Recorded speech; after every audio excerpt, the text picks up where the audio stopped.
They said he was unstoppable, 7 feet tall, 350 pounds of pure, primal rage. When he crashed through the emergency room doors at St. Jude's Memorial that rainy Tuesday, security didn't just fail, they crumbled. Doctors fled. Grown men froze in terror. The giant wasn't just angry, he was a force of nature, destroying everything in his path. But amidst the screaming and the shattering glass, there was only one person who didn't run. A 5'4" rookie nurse named Chloe, who had been on the job for less than 3 weeks.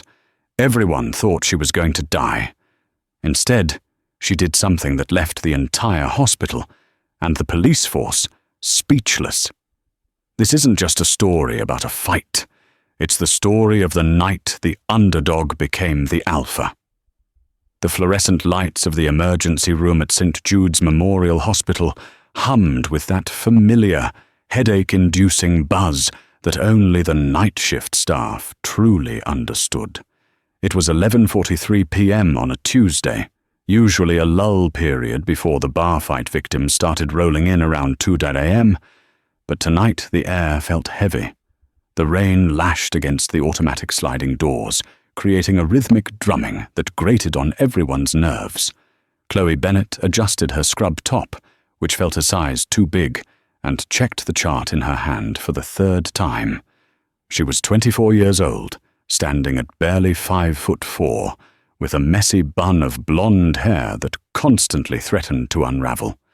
To the veteran staff at St. Jude's, she was just the rookie. Or, as Dr. Kincaid liked to call her when he thought she wasn't listening, the intern who looks like she should be in high school. "Bennett!" A sharp voice cut through the hum. Chloe flinched, turning to see head nurse Brenda Walsh marching toward her. Brenda was a legend at St. Jude's, but not for her kindness. She was 50 years old, made of iron and bitterness, and she ran the ER floor like a prison warden. "Yes, Nurse Walsh?" Chloe asked, clutching the clipboard to her chest. "Room 4 needs a bedpan change, and the drunk in room 7 is asking for another blanket. Stop staring at the wall and move your feet," Brenda snapped, not even breaking stride as she walked past. "I was just reviewing Mr. Henderson's vitals. I think his potassium is—" "I don't pay you to think, Bennett. I pay you to move," Brenda called back over her shoulder. Chloe sighed, the familiar sting of humiliation creeping up her neck. It had been 3 weeks of this, 3 weeks of being treated like she was invisible, incompetent, or both. The security guard, a burly man named Mike Kowalski, who spent more time on his phone than watching the door, chuckled as Chloe walked by the nurse's station. "Rough night, rookie?" Mike asked, barely looking up from his game of Candy Crush. "Just the usual, Mike," Chloe murmured. She walked into room 7, handing a warm blanket to an elderly man who smelled faintly of whiskey and rain. He smiled at her, a toothless, genuine grin. "Thanks, sweetie. You're the only one who listens to me." "It's no problem, Mr. Davis," Chloe said softly. She checked his IV drip with practiced efficiency. Her hands, though small, were steady. Rock steady. What Brenda, Mike, and Dr. Kincaid didn't know, what nobody at St. Jude's knew, was that Chloe's rookie status was only half the story. They saw a terrified girl fresh out of nursing school. They didn't see the years she spent growing up in her father's gym in sheer, grimy Detroit. They didn't know that her father was Jack the Hammer Bennett, a former Golden Gloves boxer who believed that his daughter should know how to handle herself just as well as his sons. They didn't know that Chloe had spent her teenage years on wrestling mats and Brazilian jiu-jitsu floors, learning not how to punch, but how to control, how to leverage gravity, how to breathe when 300 pounds of pressure was crushing your chest. She had left that life behind for nursing, wanting to heal rather than hurt. But the instincts never left her. She observed everything. As she walked back to the nurse's station, She noted the tension in the waiting room. It was fuller than usual. A mother rocking a feverish baby, a teenager with a broken wrist, and in the corner, a man in a dark hoodie, pacing. Something feels off, Chloe whispered to herself. Dr. Kincaid walked by, sipping a lukewarm coffee. Stop muttering, Bennett. It's creepy. Dr. Kincaid, the man in the waiting room, the one in the corner. He's been pacing for an hour. Has he been triaged? Kincaid rolled his eyes. Triaged and waiting, just like everyone else. He's got a migraine. Don't invent drama where there isn't any. Chloe nodded, lowering her head, but her eyes lingered on the doors. The rain was getting harder. The wind howled, rattling the glass panes of the ER entrance. Suddenly, the automatic doors didn't just slide open. They were forced. A loud crack echoed through the ER as the mechanism of the sliding door snapped. The gears ground together with a screeching metal-on-metal sound that silenced the entire room. Mike, the security guard, jumped up, dropping his phone. "Hey, you can't—" Mike's voice died in his throat. Standing in the doorway, framed by the pouring rain and the flashing lights of a passing ambulance, was a figure that defied logic. He was massive. He had to be at least 7 feet tall, his shoulders so broad they seemed to block out the night itself. He wore a tattered, soaking, wet grey t-shirt that clung to muscles that looked like corded steel. His head was shaved, rain dripping down a face, contorted in a mask of pure, unadulterated fury. He didn't look human. He looked like a myth, a monster. And he was bleeding. A jagged cut ran down his forearm, dripping blood onto the pristine white tiles of the ER floor. "Help!" The roar that came out of him shook the clipboard in Chloe's hands. It wasn't a request. It was a command that vibrated in the rib cages of everyone present. "Sir!" Mike stepped forward, putting a hand on his taser. "Sir, you need to calm down and step back." The giant didn't even look at Mike. His eyes, wild and bloodshot, scanned the room, looking for something or someone. "Where is she?" he bellowed. Mike made the mistake of stepping into the giant's personal space. "Sir, I'm going to ask you one last time to—" The giant moved with terrifying speed for a man of his size. He swatted Mike aside like a nuisance fly. Mike, who weighed 200 pounds, flew 4 feet through the air and crashed into a trolley of medical supplies, sending gauze and syringes scattering across the floor. The ER erupted into chaos. Screams pierced the air. The mother in the waiting room grabbed her baby and ducked under a chair. Patients scattered, IV poles clattering as they dragged them toward the safety of the exam rooms. Code Grey in the ER, Brenda Walsh screamed into the overhead page system, her voice cracking for the first time in 10 years. Security to the ER immediately. But help was minutes away, and the destruction was happening now. The giant, whose name the staff would later learn was Silas, the Mountain. Grady was not stopping. He grabbed the reception desk, a heavy oak-paneled station bolted to the floor, and he pulled. The wood groaned and splintered. The receptionist, a young woman named Sarah, shrieked and scrambled backward as the desk was ripped from its moorings. "I said, where is she?" Silas roared again, his voice raw. He grabbed a computer monitor and smashed it onto the ground, sparks flying. Dr. Kincaid, usually arrogant and composed, was cowering behind the nurse's station. "Do something!" he hissed at Brenda. "Me!" Brenda hissed back, her face pale. "Look at him. He's a lunatic." Chloe stood frozen near room 7. Her heart was hammering against her ribs, but her mind had gone strangely quiet. This was the fight-or-flight moment, and while everyone else was fleeing, Chloe's brain was analyzing. She looked at Silas. She didn't see a monster. She saw a man in a hyper-adrenalized state. She saw the dilation of his pupils. She saw the way he was favoring his left leg slightly. She saw the desperation in his rage. He's not attacking people, Chloe realized. He's destroying property to get attention. He hasn't hit a single patient. He only swatted Mike because Mike got in his way. But that distinction didn't matter much when a 7-foot giant was tearing the hospital apart. 2 more security guards, Jones and Miller, burst through the double doors from the main hallway. They were younger, fitter than Mike, and they had their batons drawn. "Get on the ground, now!" Jones yelled. Silas turned slowly to face them.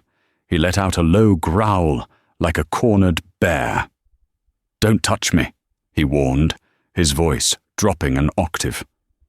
Jones and Miller rushed him. It was a brave move, but foolish. Jones swung his baton at Silas's leg. Silas didn't even flinch. He absorbed the blow, reached down, and grabbed Jones by the tactical vest.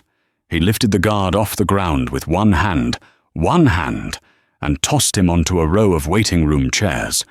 Miller tried to use pepper spray, but Silas shielded his face with a massive arm, roaring in annoyance. He lunged forward, grabbing Miller by the belt and the collar, and slammed him against the wall. The drywall cracked upon impact. Miller slid down, unconscious, 3 guards down. In less than 60 seconds, the ER was now defenseless. Silas turned his attention back to the terrified medical staff, huddled behind the main counter. He marched toward them, his heavy boots crunching on glass and plastic. "You doctors," Silas snarled, pointing a finger the size of a sausage at Dr. Kincaid, who was trembling visibly. "You took her. You took my little girl back there 2 hours ago. You said it was a fever. Now nobody will tell me where she is." Dr. Kincaid stammered. "I don't know who you are. Please, just calm down." "Calm down?" Silas grabbed a metal rolling tray and hurled it across the room. It smashed into the glass of the medication dispensary, shattering the window. "My daughter is dying, and you're telling me to calm down." He reached over the counter. His massive hand was inches away from grabbing Brenda Walsh by her scrubs. Brenda squeezed her eyes shut, waiting for the end. "Hey!" The voice was not loud, but it was sharp. It cut through the noise like a scalpel. Silas froze. He turned his massive head slowly. Standing in the middle of the wreckage was Chloe. She wasn't hiding. She wasn't cowering. She had stepped out into the open, her hands raised slightly, palms open, in a non-threatening stance. "Hey," she said again, her voice steady, though her knees felt like water. "My name is Chloe. I'm a nurse here." Silas blinked, confused by this tiny creature standing in his path. He towered over her by nearly 2 feet. He outweighed her by almost 250 pounds. "Move," Silas growled, turning his body fully toward her. "Move, little girl, or you get hurt." "I'm not moving, Silas," Chloe said. She had heard the reception staff whisper his name when he first checked in hours ago. Using his name was a gamble. It established a connection. "You know my name?" He narrowed his eyes. "I do. And I know you're scared," Chloe said, taking a tiny, calculated step forward. "Scared?" Silas laughed, a harsh, barking sound. "I'm not scared. I'm angry, and I'm going to tear this place down brick by brick until I find Emily." "If you keep tearing this place down," Chloe said, keeping eye contact, "the police are going to come in here with guns, Silas. And if they shoot you, who is going to look out for Emily then?" Silas hesitated. His chest heaved. The logic pierced through his red haze just for a second. "They won't tell me where she is," he whispered, his voice cracking. "I heard a code blue. I heard them say, 'Pediatric. That's my Emily.' And nobody came out." "I can find out where she is," Chloe promised. "But you have to let go of the counter, and you have to look at me." Silas stared at her. For a moment, it seemed like it might work. His shoulders dropped an inch. But then, disaster struck. Mike, the first guard who had been thrown, had regained consciousness. Groggy and angry, he pulled his taser and fired without a warning. The prongs hit Silas in the back. The click, click, click of the electricity surged, but Silas, he didn't go down. Maybe his adrenaline was too high, or maybe the prongs didn't penetrate his thick clothing properly. He roared in pain, ripping the wires out of his skin. The calm was gone. The beast was back, and now he was looking directly at Chloe as if she had set him up. "Liar!" he screamed. He charged. It was like watching a freight train derail. He covered the distance between them in 2 strides. He raised a fist that looked like a sledgehammer, aiming to smash Chloe into the ground. Dr. Kincaid screamed. Brenda looked away. Chloe didn't flinch. She didn't run. As the massive fist came down, she exhaled. Weight, leverage, timing. She dropped her center of gravity, stepping inside his guard rather than away from it. It was a move of pure insanity to the untrained eye. Why would you step closer to the giant? But Chloe knew that at close range, his long arms were less effective. As his fist swung through the air where her head had been a microsecond before, she wrapped her arm around his extended elbow, used her hip as a fulcrum, and hooked her leg behind his massive knee. It was a classic judo throw, ippon seoi-nage, but modified for a size disparity that shouldn't have been physically possible. She used his own forward momentum against him. For a split second, the laws of physics seemed to suspend. The 350-pound giant went airborne. His feet left the ground, sweeping over Chloe's head as she torqued her hips with everything she had. Slam! The sound of Silas hitting the floor was louder than the thunder outside. The entire ER floor shook. He landed flat on his back, the wind driven out of him instantly. Before he could inhale, Chloe was on him. She spun to his side, securing his arm in a lock that put immense pressure on his shoulder joint, pinning him face down. "Stay down!" she yelled, her voice unrecognizable, full of command and power. The room was silent. The giant was down, and the rookie was the only one standing. For 10 heartbeats, the emergency room was a tableau of impossibility. The rain battered the glass walls, a chaotic drum roll to the silence inside. Chloe Bennett, the petite rookie nurse, was kneeling on the back of a 350-pound giant, her arm bar locked tight, her breathing controlled and rhythmic. Underneath her, Silas Grady lay motionless, his cheek pressed against the cold linoleum, his chest heaving not from exertion, but from the sudden shock of being grounded. "Don't move," Chloe whispered, her mouth close to his ear. "If you move, they will kill you. Do you understand?" Silas blinked. The red rage that had consumed him was beginning to recede, replaced by a confused, aching clarity. He grunted a confirmation. Then, the world exploded again. "Police! Drop it! Everybody down!" The automatic doors, already broken, were kicked fully open. 6 officers from the Metro PD swarmed in, rain-slicked slickers gleaming under the harsh lights. They didn't see a nurse subduing a patient. They saw a scene of devastation, broken monitors, shattered glass, unconscious guards, and a massive figure on the floor. "Hands! Show me your hands!"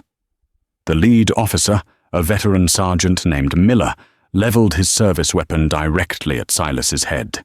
2 other officers flanked him, fingers twitching on their triggers. Chloe saw the geometry of the situation instantly. Silas was huge. Even prone, he looked dangerous. The cops were adrenaline dumping. One flinch from Silas, and they would empty their magazines into him. And because Chloe was on top of him, she would be caught in the crossfire. "Do not shoot!" Chloe screamed, her voice piercing the cacophony. She didn't move away from Silas. Instead, she shifted her body to shield his head, raising one hand while keeping the other on his shoulder. "I am a nurse. He is subdued. Do not fire." Sergeant Miller hesitated. "Miss, get away from him! That's a monster! He is a patient!" Chloe fired back, her eyes flashing with a ferocity that startled the sergeant. "He is unarmed, and he is pinned! If you shoot him, you shoot me!" Dr. Kincaid poked his head up from behind the nurse's station. "Shoot him! He's crazy! He tried to kill us all!" "Shut up, Kincaid!" Chloe snapped, shocking the entire staff. She looked back at the police. "Officer, holsters! I have control! He is de-escalating! Aren't you Silas?" She pressed her thumb into a pressure point on Silas's shoulder, not to hurt him, but to ground him, to remind him she was there. "Yes," Silas rumbled against the floor, his voice sounding like gravel grinding together. I want my daughter." The tension in the room broke, replaced by the frantic shuffling of handcuffs. The officers rushed forward, pulling Chloe aside roughly and dragging Silas's arms behind his back. Even with 3 men, it was a struggle to cuff him. They had to daisy-chain 2 pairs of handcuffs together, just to span his massive wrists. As they hauled him to his feet, Silas didn't fight. He looked defeated. He looked at Chloe, his dark eyes shimmering with unshed tears. "Find her," he pleaded, ignoring the blood running down his own arm. "Please, you promised." "Get him to the holding area," Kincaid shouted, dusting off his pristine lab coat, regaining his arrogance now that the danger was past. "And get that animal out of my hospital." "No," Chloe said. She stood up, smoothing her scrubs.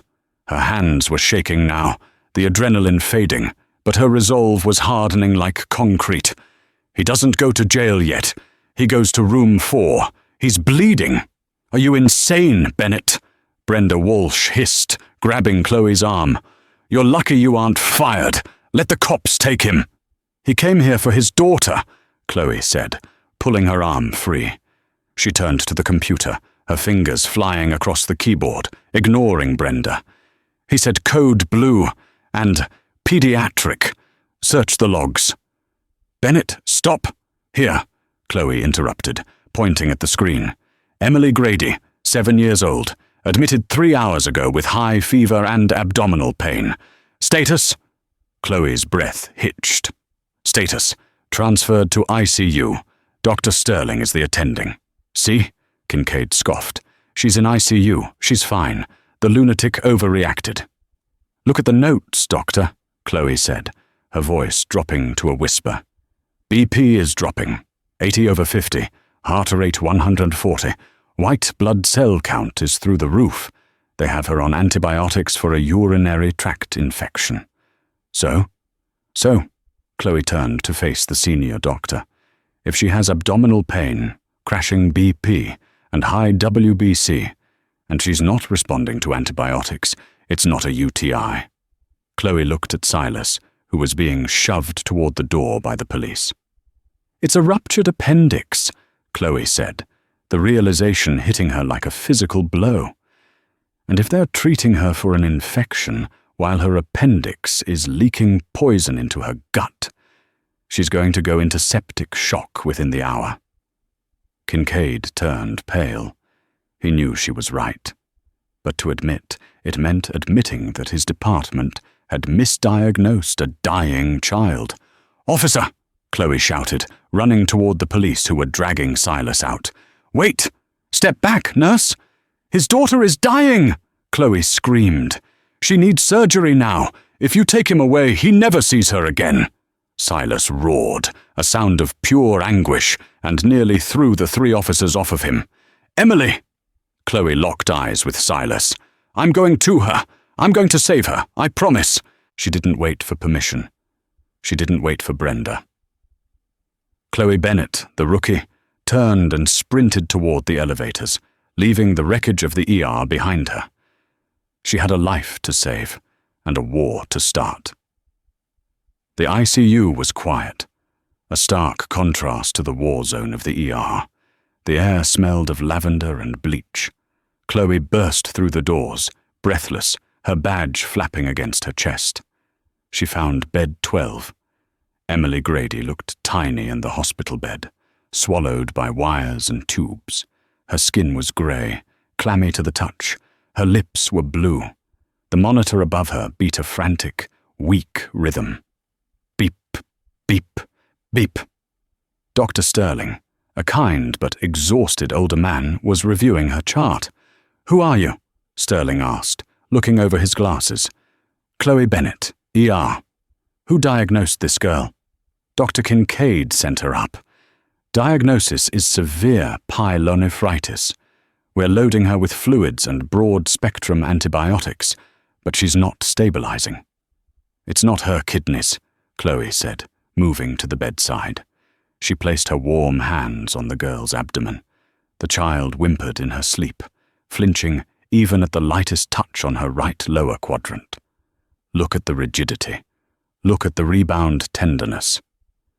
"Kincaid did a CT scan," Sterling argued, though he looked uncertain. "He said the appendix was visualized and normal." "Did you see the scan?" Chloe challenged him. Sterling paused. "The system was down. I took his word for it." "Trust me," Chloe said, her voice trembling with intensity. "Or trust the fact that her father just tore the ER apart because he knew something was wrong.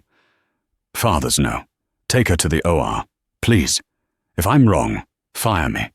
If I'm right, you save a 7-year-old girl." Dr. Sterling looked at the monitor. The heart rate spiked to 160. The blood pressure dropped again. 70-40. "She's crashing," Sterling said. He didn't argue anymore. He hit the wall button. "Code blue, or prep. Get me a gurney. We're moving." As the team swarmed the bed, Chloe stepped back, her back hitting the wall. She slid down until she was sitting on the floor, burying her face in her hands. She had done her part. Now it was up to the surgeons. But she couldn't rest. 2 hours later, the sun was beginning to rise, casting a grey light over the city. The rain had stopped. Chloe walked down to the security holding room in the basement of the hospital. Usually, patients under arrest were kept in a secure ward. But because Silas was considered high threat, the police were holding him in the secure transport room until the prisoner van arrived. Guard Mike, the one Silas had tossed, was standing outside the door, an ice pack on his head. He glared at Chloe. "You shouldn't be here, Bennett. Kincaid is writing up your termination papers right now." "Let me in, Mike," Chloe said softly. "He's a monster." "He's a father, and his daughter just came out of surgery." Mike's expression softened slightly. "She make it?" "Barely. It was a ruptured appendix. It had burst hours ago. If we had waited another 30 minutes... Chloe trailed off. Mike sighed, stepping aside and unlocking the heavy steel door. 5 minutes. The detectives are on their way." Chloe stepped into the dim room. Silas was handcuffed to a metal chair bolted to the floor. His grey t-shirt was dried with blood, and his face was bruised from where he had hit the floor. He looked up as she entered. The rage was gone, replaced by a hollow, terrifying stillness. "She's alive," Chloe said immediately. The air left Silas's lungs in a rush. His massive shoulders slumped. He closed his eyes, and a single tear tracked through the grime on his cheek. "Thank you," he rasped. "It was a ruptured appendix," Chloe explained, stepping closer. She wasn't afraid of him. She pulled a chair over and sat directly in front of him, knee to knee. "The doctor in the ER. He missed it. He was lazy. He treated it as a simple infection." Silas opened his eyes. The darkness returned, but it was cold now, calculating. "Kincaid?" "Yes." "He's a dead man," Silas said. It wasn't a threat. It was a statement of fact. "No," Chloe said sharply. "That's not how we do this. If you hurt him, you go to prison for life. Emily goes to foster care. Is that what you want?" Silas strained against the cuffs. The metal bit into his wrists. "You don't know who I am, Chloe. You don't know what I've done. I served 10 years in Supermax for things less than what I want to do to that doctor. I know you're strong, Chloe said. I felt it. I know you know how to fight. But right now, fighting with your fists is going to lose you your daughter. She reached out, and surprisingly took his massive scarred hand in hers. His hand engulfed hers completely. Who are you, Silas? She asked. Because ordinary men don't move like you, and ordinary men don't make 3 cops wet their pants just by standing up. Silas looked at her hand, so small against his. I used to be an enforcer for the Rossi crime family. I was the guy they sent when they wanted a building leveled or a debt collected. They called me the Mountain. Chloe's heart skipped a beat.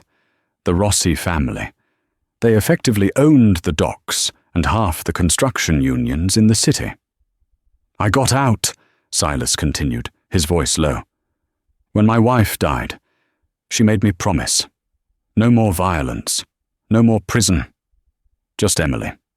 I bought a small garage. I fix cars. I keep my head down. But when they took Emily, when they wouldn't let me see her, he clenched his fist. The old me came back. The old you is going to get locked up if we aren't smart, Chloe said. Kincaid is already spinning with the story. He's saying you were on drugs. He's saying you attacked unprovoked. He deleted the CT scan logs, Silas. I checked before I came down here. The proof that he missed the appendix is gone. Silas's jaw tightened. So it's my word against a rich doctor. No, Chloe said, a small, dangerous smile touching her lips. It's your word and my word. And I saw something else. What? Kincaid didn't just delete the logs. He modified the timestamps. He's trying to make it look like you arrived after the rupture. But there are cameras. The cameras in the ER? Silas asked. They'll show me smashing the place. Yes, but they also show you checking in at 9 p.m., and they show Kincaid drinking coffee and ignoring you until 11 p.m. That footage proves the negligence. They'll destroy the footage, Silas said, cynical from years in the underworld. Rich men always destroy the evidence. That's why I need you to trust me, Chloe said. I have a friend, someone from my dad's old gym. He works in IT security. I need to get that footage before Kincaid's buddies in the police department seize the hard drives. Silas looked at her. He saw the fire in her eyes. It was the same fire he used to have. Why? He asked. Why put your neck on the line for a convict and a brat? Because, Chloe stood up, hearing heavy footsteps approaching the door. My dad taught me that the biggest guys are usually the biggest targets, and I hate bullies. The door banged open. 2 men in suits walked in. They didn't look like regular cops. They looked slick, expensive, and dangerous. Time's up, nurse, the taller one said, flashing a badge that said, Detective Graves. We're taking custody of the prisoner. Chloe looked at Graves. She recognized the look. It was the look of a man who was paid to clean up messes. She squeezed Silas's hand one last time. Don't say a word, she whispered. I'll get the tape. The sun was fully up now, blindingly bright after the stormy night. Chloe sat in her beat-up Honda Civic in the hospital parking lot, her hands gripping the steering wheel so hard her knuckles were white. She had just been fired. Brenda Walsh had handed her the letter 10 minutes ago. Gross misconduct, endangerment of patients, insubordination. It didn't matter. What mattered was the USB drive burning a hole in her scrub pocket. She hadn't called her friend from the gym. There hadn't been time. Before she went down to see Silas, she had gone to the security server room. The door was coded, but everyone knew the code was 1234 because Mike never changed it. She had downloaded the footage of the waiting room from 8 p.m. to midnight. She had the smoking gun. But as she reached for the ignition, a black SUV pulled up directly behind her, blocking her in. Chloe's stomach dropped. She checked her rearview mirror. It was Detective Graves. He got out of the car, adjusting his suit jacket. He walked leisurely to her driver's side window and tapped on the glass. Chloe cracked the window an inch. "Can I help you, Detective?" "I think you have something that belongs to the hospital, Ms. Bennett," Graves said, his voice smooth like oil. "A USB drive. Security logs show you accessed the server room." "I don't know what you're talking about," Chloe lied. "Chloe," Graves sighed, leaning close to the glass. "Let's be adults. Dr. Kincaid is a very important man. He sits on the board of the Police Benevolent Association. If that footage leaks, it ruins him. It ruins the hospital. And frankly, nobody cares about a gentle giant with a criminal record." "I care," Chloe said. "That's sweet. But are you willing to go to jail for it? Because stealing patient data is a felony. I can arrest you right now. Or—" He pulled a thick envelope from his inner pocket and slid it through the crack in the window. "You give me the drive. You take this severance package, $10,000 cash, and you go work at a nice clinic in the suburbs. Silas Grady goes to jail for assault, which he committed, by the way. Everyone wins." Chloe looked at the envelope. It was thick with cash. It was more money than she made in 3 months. She looked at Graves. His eyes were cold, dead. She thought of Silas's face when she told him Emily was alive. She thought of the little girl upstairs, fighting for her life because a rich doctor couldn't be bothered to look up from his coffee. "You're right," Chloe said. "Silas did commit assault." Graves smiled. "Smart girl." "But," Chloe continued, her hand slipping into her pocket, gripping the USB drive, "he did it to save a life. You're doing this to save a reputation. Give me the drive, Chloe." Graves's voice hardened. He reached for his door handle. Chloe didn't hesitate. She jammed her key into the ignition, threw the car into reverse, and stomped on the gas. Crunch. Her Honda slammed into the front bumper of the black SUV. It wasn't enough to move the heavy vehicle, but the shock caused Graves to jump back, cursing. Chloe slammed the gear stick into drive, hopped the curb, and tore across the grass lawn of the hospital, mud flinging up onto her windshield. "Stop her!" Graves yelled into his radio. "Suspect is fleeing westbound." Chloe's heart was in her throat. She was a nurse, not a stunt driver. But she knew the streets of this city. She merged onto the main road, weaving through traffic. Sirens began to wail in the distance. She needed help. She couldn't go home. They would be waiting there. She couldn't go to the police. They were compromised. She needed the only people who hated the police as much as Silas did. She grabbed her phone and dialed a number she hadn't used in 5 years.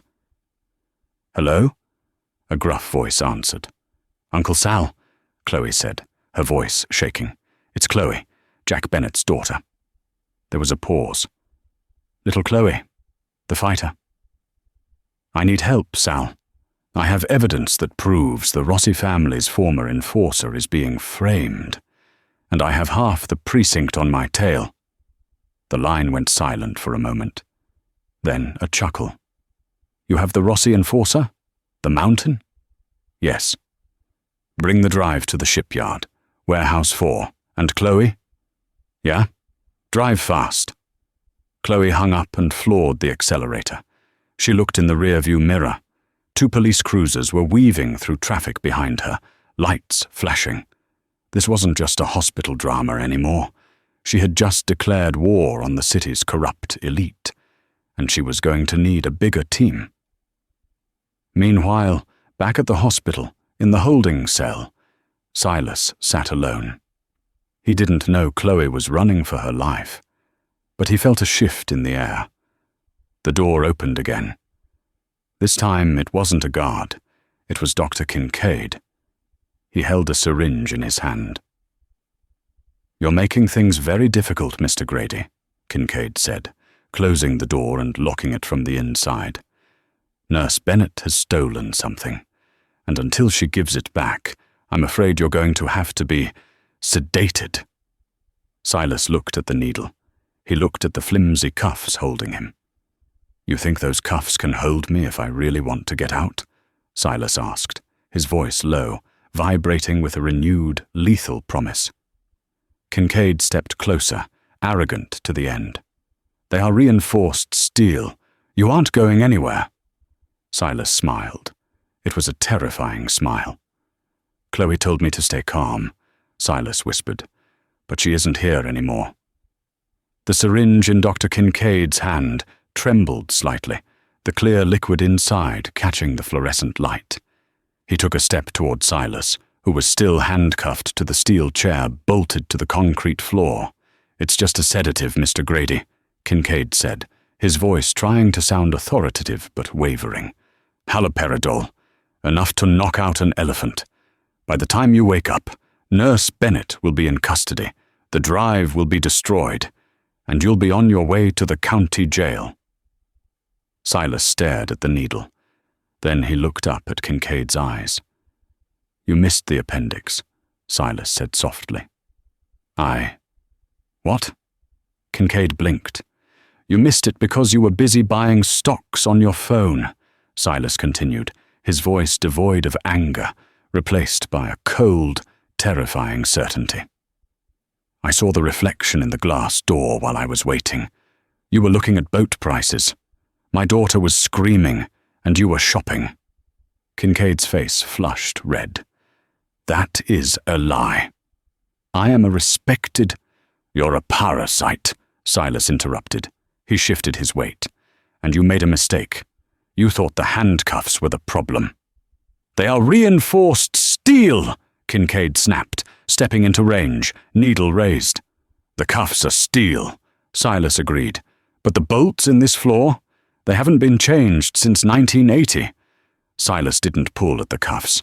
He planted his massive size 16 boots flat on the floor, took a breath that expanded his chest like a barrel, and violently jerked his entire body upward, using his legs, the strongest muscles in the human body, as the driving force.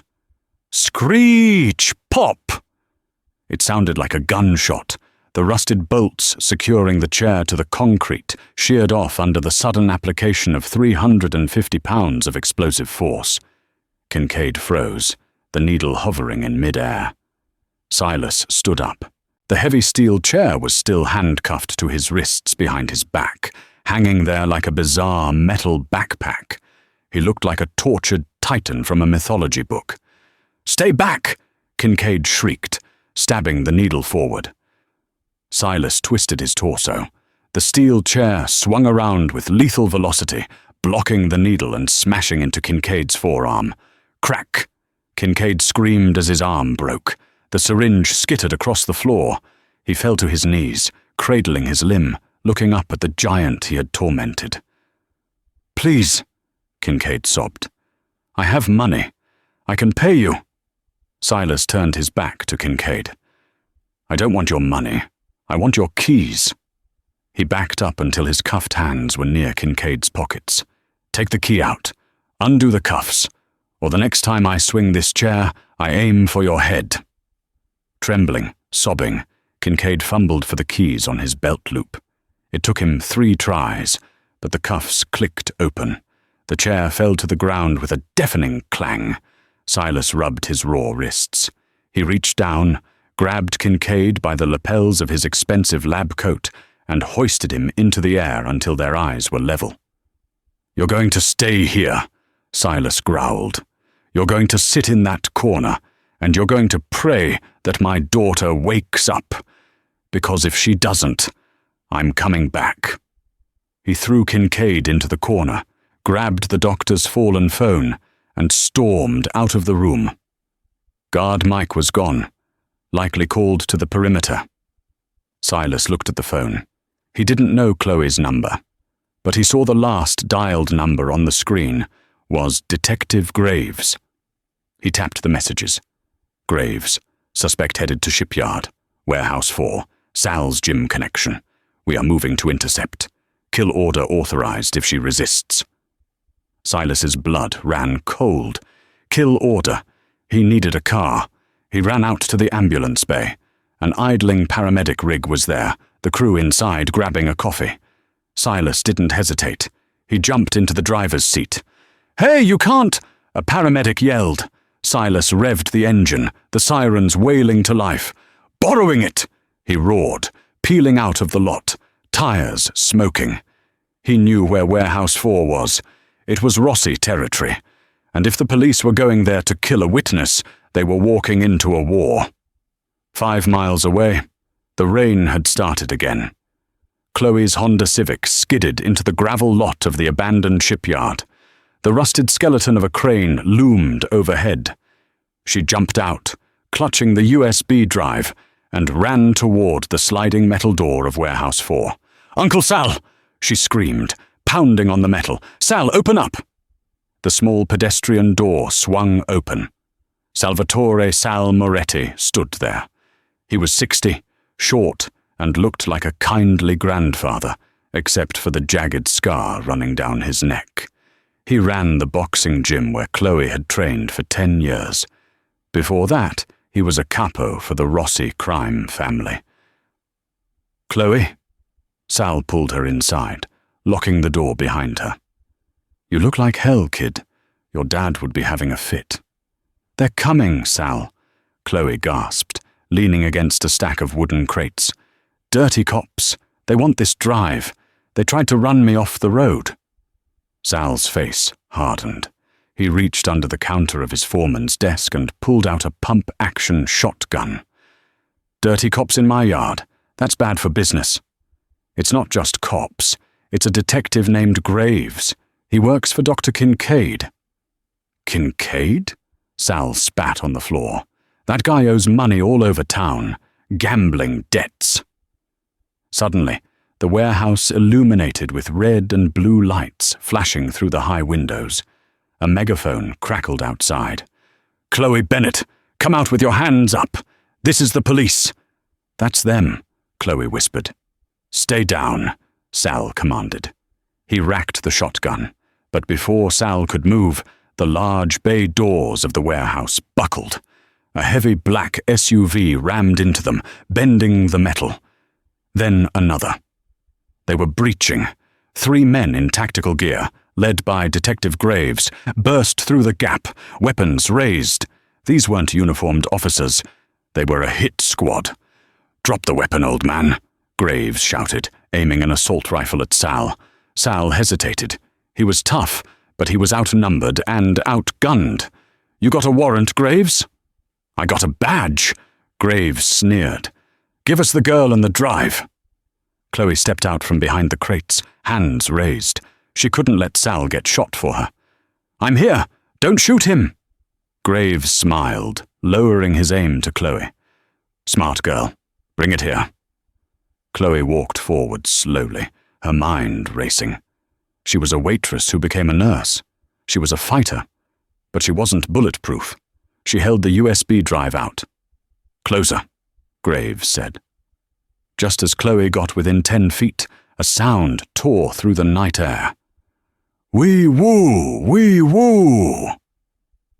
An ambulance, lights blazing, smashed through the chain-link fence outside, caught air over a pile of gravel, and slammed into the rear of the parked police SUVs, pushing them aside like toys. The tactical team spun around, distracted. The ambulance doors flew open. Silas Grady stepped out. He wasn't running. He was stalking. "The mountain!" Sal shouted, a look of shock and recognition on his face. Graves's eyes widened. "Shoot him! Shoot the big freak!" 2 of the tactical guys opened fire. Bullets sparked against the ambulance frame and pinged off the concrete. Silas grabbed a heavy rusted chain hanging from a crane hook nearby. He swung it like a whip. The heavy steel links caught the first gunman across the chest, sending him flying backward into a stack of oil drums. The second gunman turned to run, but Silas was already there. He shoulder-checked the man, sending him skidding across the gravel floor. It was pure chaos. Silas was a whirlwind of violence. He wasn't using technique, he was using mass and rage. Graves, realizing he was losing control, turned his rifle back toward Chloe. "That's it!" Bang!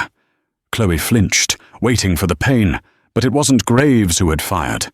Sal Moretti stood there, smoke drifting from the barrel of his shotgun. Graves's rifle had been blown out of his hands. The detective clutched his mangled fingers, screaming, falling to his knees. "I told you," Sal said calm, pumping the shotgun again. "Bad for business." Silas stopped panting, standing over the unconscious tactical officers. He looked at Chloe. He was bleeding again, his stitches torn, soaked in rain and sweat. "You okay?" he rumbled. Chloe ran to him, ignoring the blood, and hugged him. It was like hugging a tree. "You came back. You could have run." "I don't run," Silas said, looking at Sal. Sal nodded at the giant. "Long time no see, Silas. You caused a hell of a mess." "They hurt my daughter, Sal," Silas said. Sal looked at the weeping Detective Graves. "Then let's finish it. Chloe, give me the drive. I know a reporter at Channel 4 who hates Kincaid almost as much as I do. We broadcast this live." The fallout was nuclear. Within 20 minutes of Sal making the call, the footage of Dr. Kincaid ignoring Silas, followed by the altered timestamps, was playing on the nightly news. The headline ran across the bottom of every screen in the city. "Hospital of Horrors. Doctor ignores dying child, frames father." By the time the sun fully rose, the FBI had taken jurisdiction from the local police, citing deep-rooted corruption. Detective Graves was in surgery for his hand, handcuffed to the bed. Dr. Kincaid was arrested in his office, crying as he was led out in cuffs past a line of cheering nurses. But none of that mattered to Chloe. She sat in the ICU, in a chair pulled right up to bed 12. It had been 3 days. Silas sat on the other side. He had been released on his own recognizance, a miracle worked by a high-priced lawyer the Rossi family had anonymously paid for. He was clean now, wearing a flannel shirt that fit him properly, his hands folded in prayer. The machine beeped. Beep, beep, beep. Emily stirred. Her eyelids fluttered. Silas stopped breathing. He leaned forward, his massive hand hovering over her tiny one. Baby." The little girl opened her eyes. They were brown, just like her father's. She looked around, confused, until she saw the giant. "Daddy," she whispered, her voice raspy. Silas broke. The man who had tossed security guards like rag dolls, the man who had charged an armed tactical team, buried his face in the mattress and sobbed uncontrollably. "I'm here, baby. I'm here. I'm sorry," he wept. Chloe wiped a tear from her own cheek. She stood up to leave, to give them a moment. She felt like an intruder. She was just the nurse, just the rookie. Wait, it was Emily. She was looking at Chloe. "Are you the angel?" the little girl asked. Chloe froze. "What?" "Daddy said an angel saved me. He said she was small but stronger than him." Silas lifted his head, his eyes red-rimmed, but filled with a warmth that melted Chloe's heart. He looked at Chloe with an intensity that made her knees weak. "She is," Silas said firmly. "She's the strongest person I know." 6 months later, the bell above the door of Grady's Auto Repair chimed. It was a bright, crisp autumn day. The shop was clean, bustling with cars. Silas was under the hood of a vintage Mustang, grease on his cheek. He slid out as the door opened. Chloe stood there. She wasn't wearing scrubs. She was wearing a sundress and a denim jacket. She looked beautiful. She had been reinstated at St. Jude's with a promotion and a formal apology, but she had resigned a month later.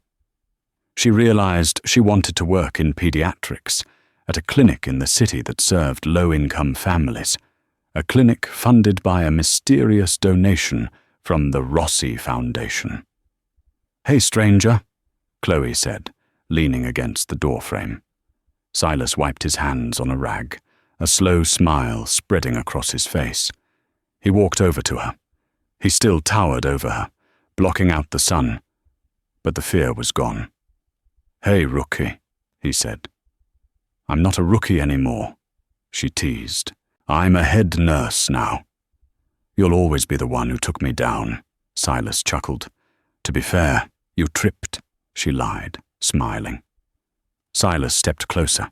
The chemistry that had been forged in trauma had settled into something steady, something real. "I didn't trip. I fell. Hard." Chloe looked up at him, her heart beating as fast as it did that night in the ER. Yeah. Silas leaned down. It was a long way down. He cupped her face in his large, rough hands, treating her like she was made of precious glass. He kissed her, not with the violence of the storm they had survived, but with the gentle promise of the peace they had earned. It was the perfect end to a nightmare.